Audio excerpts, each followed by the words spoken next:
Day 157. Keep going, you good thing, you champion. 157 days, 157 chapters. That is crazy, crazy cool. That is something to celebrate, to take a moment and just to honor God for the way that He is working in our lives. 2 Corinthians chapter 8. Paul here turns its attention again to finance, to money, and specifically to generosity, a passage or a topic rather that we've seen Jesus spoke about often, and is something which isn't foreign or strange to Scripture to speak about what's going on in our wallets.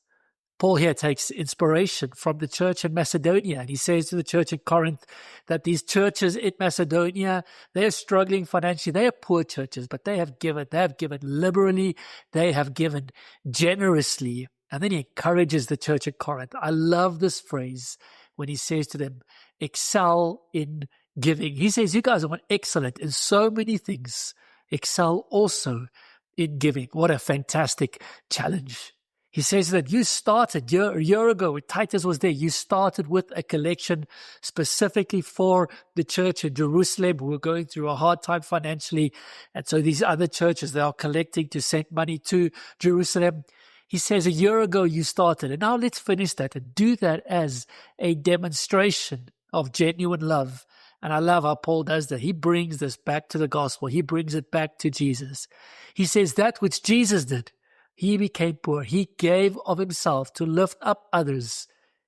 Let's have that same heart within us. He also does say, don't give yourself into poverty. Don't give what you don't have, but give generously, give freely, give liberally.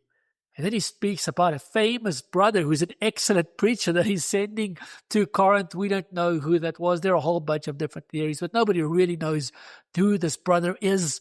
And he says this brother and some others at Titus, they are going to take this gift together to Jerusalem. And here he highlights for us the importance of transparency and accountability in how we work with finances. It is so important that we do not do it in a corner. We do not do it in darkness, but we do it so there can be integrity and confidence in those who give to continue to give even more.